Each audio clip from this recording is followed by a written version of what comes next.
You are 14.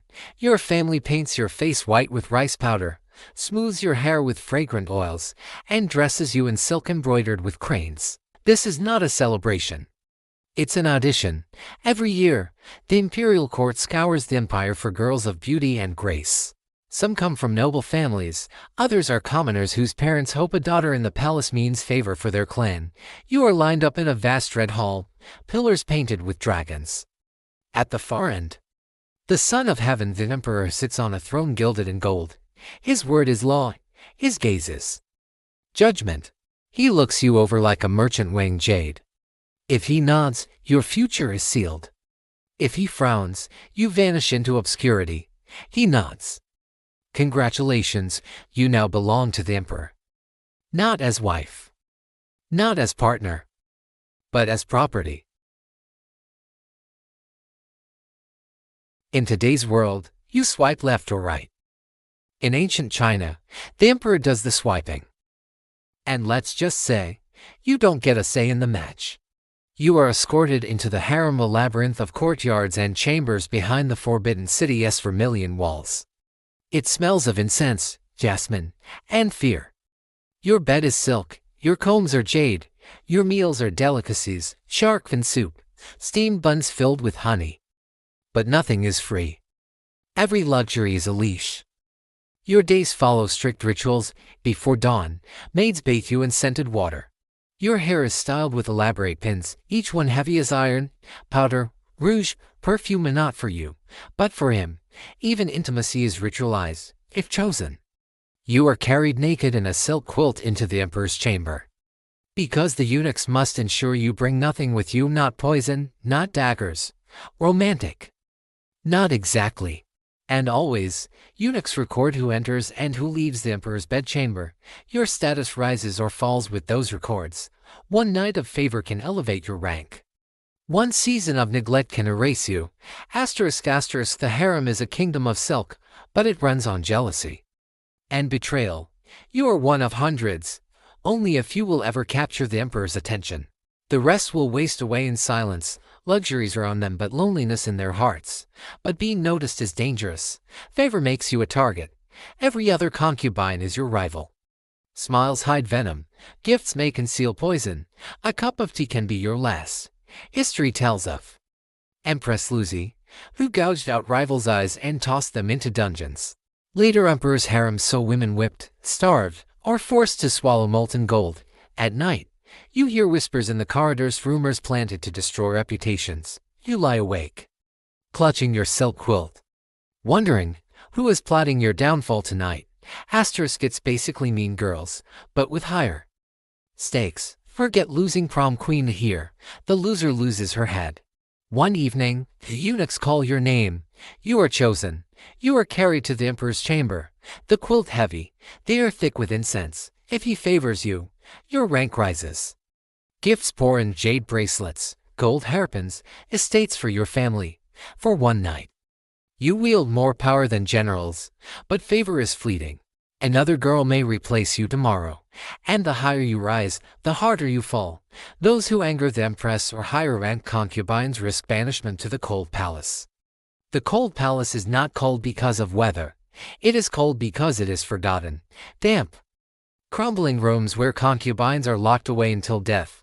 No servants, no visitors, just silence. To be sent there is worse than execution. Execution ends life. The cold palace ends dignity. Think of it as the emperor's block list. Once you're in, there's no one blocking. In the harem. Beauty brings you in, but children decide if you matter. Not every concubine gives birth. Some never even share the emperor's bed, or only once, chosen and discarded like a passing whim. For them, pregnancy is impossible. They spend their lives in silk and jewels, yet die as little more than palace decorations, beautiful furniture. Admired but forgotten. But if fortune grants you a child, everything changes. Pregnancy is both blessing and curse. If you carry the emperor's son, your status skyrockets overnight. Yesterday you were just another name in the records. Today, you are the mother of a prince. Servants bow lower. Rivals whisper your name with envy. Even the Empress begins to watch you more closely. History proves how powerful this could be. Empress Dowager Cixi began as a low-ranking concubine, nearly invisible in the palace. But when she bore the emperor's son, her influence exploded. Through him, she eventually ruled China for nearly half a century. A single child turned a shadow into a queen, but power makes enemies. And in the Forbidden City, enemies kill quietly. Pregnancy paints a target on your back. A jealous rival might slip poison into your food, or bribe a servant to accidentally spill medicine that ends your child before it draws breath. Some concubines whispered of newborns smothered in the night. Their tiny cries silenced before the emperor even knew they lived. And if you fail to conceive at all, infertility is a curse. A concubine without children loses value quickly. You may live surrounded by silk robes, jade combs, and golden bowls, but without an heir, your legacy dies with you. Even bearing a child is not enough. Hierarchy matters more than love.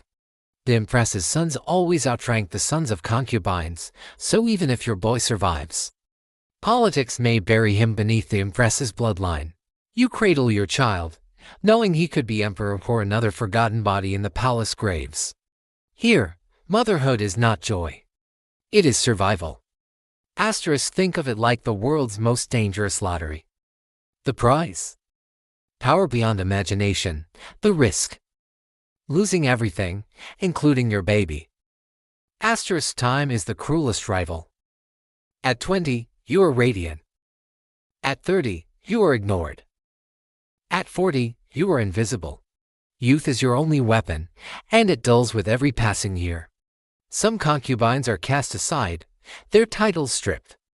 Others are sent to Buddhist nunneries, heads shaved, silks replaced with gray robes. You chant prayers until your voice cracks, not for heaven, but for mercy. A few lucky ones rise like Empress Dowager Cixi, who began as a concubine and ended ruling an empire. But for every Cixi, hundreds died nameless in the palace shadows. Your life is not your own. It never was. You lived in gold and silk, but you were never free. Every meal could be poisoned. Every smile could be a dagger. Every year stole your only currency, beauty. And when the emperor died, your fate ended with him. Some concubines followed him into the tomb, buried alive or forced to die by their own hand. Others wasted away in silence, their names erased by time. So tell me, if you were chosen as a concubine, would you claw your way to power? Or would you dream of escape, no matter the cost? Let me know in the comments. And if this glimpse into history's darkest chambers hooked you, subscribe. Because the next story we'll unlock will make even this golden cage look merciful.